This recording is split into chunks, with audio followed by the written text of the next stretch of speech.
What is going on, everybody? Welcome to Off the Top Rope, Off the Mic Sports Network. So, a development, or at least what we think might be a development, but a story that's been going on for a while in WWE is the situation surrounding Karrion Kross and his wife, Scarlett. Their contracts are reportedly expiring this week. I don't know the exact date, but I think they said weekend. So, and they haven't been approached about contracts. They Karrion Kross put over Sami Zayn at SummerSlam. The fans were chanting, "We want Kross." On Sunday, Triple H basically ignored it, said thought it was "We want Brock," which was certainly a decision. Listen, I don't know where this thing's going. There was footage from inside the building on Saturday, seemingly that he was acknowledging the crowd and sort of soaking it in that maybe this might be his last match. In response to that, Karrion Kross kind of played it up and basically was like saying, or maybe this was actually legitimate, saying, "Hey, man, they're ignoring it. Thank you to the audience." In response to Triple H, kind of ignoring the "We want Kross" chants. They weren't him and Scarlett weren't at Raw. They have not been approached about contracts. And he's got a book coming out very soon as well that he's promoting. But I do got to give credit to somebody who I've worked with, a Hall of Famer in Bully Ray, who works on Busted Open on Sirius XM. And he's been very adamant in his belief that maybe, and he's kind of thrown out a couple of possibilities that maybe this could all be some sort of elaborate work to maybe, maybe they're kind of feeling this situation out to the point where, hey, it's going to be kind of in the same vein of the whole "We Want Truth" thing that happened when R-Truth got released. That just got out of control because, R-Truth was the lovable guy everybody liked. Kross has gotten over on his own. And this is another situation where what I've talked about on this channel, WWE is starting to devolve into like the old Vince McMahon tendencies with, Karrion Kross is another example of that. Karrion Kross got over with the fans, not through WWE booking. And when that happened under Vince McMahon, remember Zack Ryder? Remember some of the other names that have gotten over? Most of them never got pushed. They got buried. But hey, Karrion Kross got a couple of premium live event matches, lost them both. And, he kind of got ignored at the post media, event that was in the controlled setting, after SummerSlam. So the question is Karrion Kross really gone? There's a really compelling argument to believe that this could all be an elaborate thing where Karrion Kross goes away and we get Killer Kross. Maybe that's what happens. To me, it's really hard for me to believe that WWE, Triple H, being that this was a guy that Triple H really put a stamp of, it was one of the first rehires that this guy had. And he never got over through any of the booking that he got. And then finally, through a viral weekend at, WrestleMania, this guy got over with the audience. And it got to the point where, hey, we can't take our eyes off this guy. He got into a feud with Sami Zayn, it led to a couple premium live event matches. And now, seemingly he's on his way out of the company, but he's got a book to promote.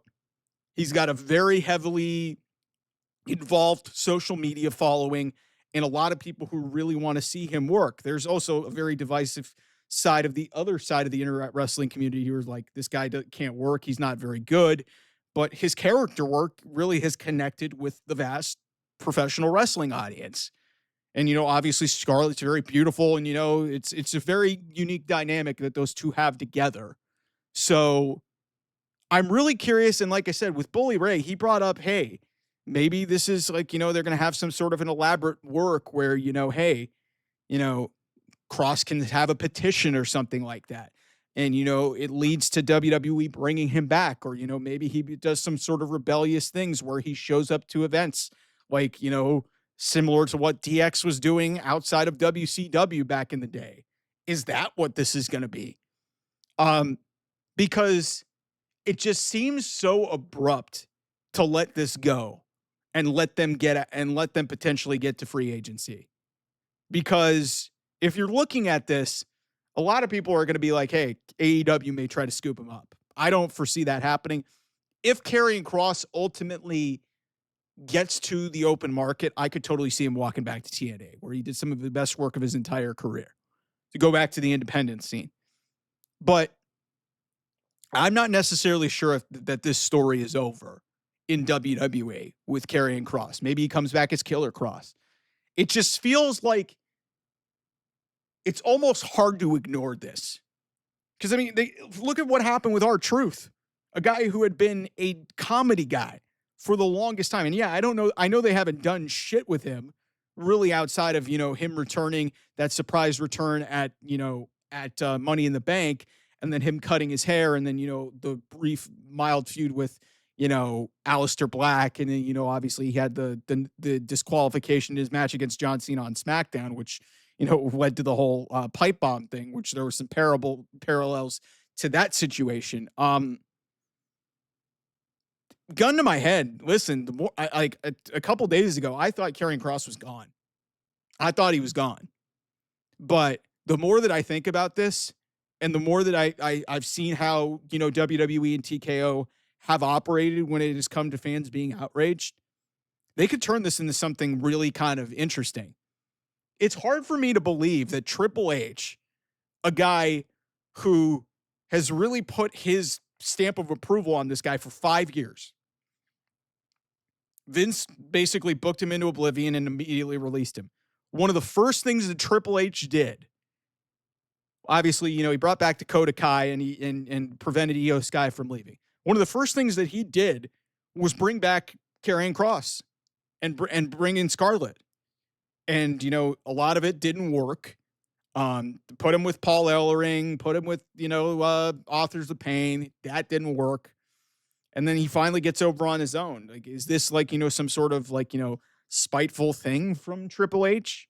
Or is this something like him intentionally ignoring those fans at the media stuff post SummerSlam? Is that hey, are we playing into this?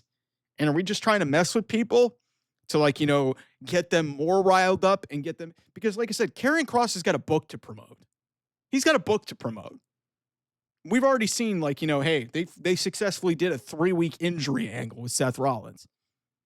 That's stuff that you don't see in modern wrestling anymore. I mean, we saw stuff that, hey, you guys remember Matt Hardy from 20 years ago? He got fired after, Edge and Lita, or Lita cheated on him with Edge. That led to some whole thing. Like, that kind of blurred the lines.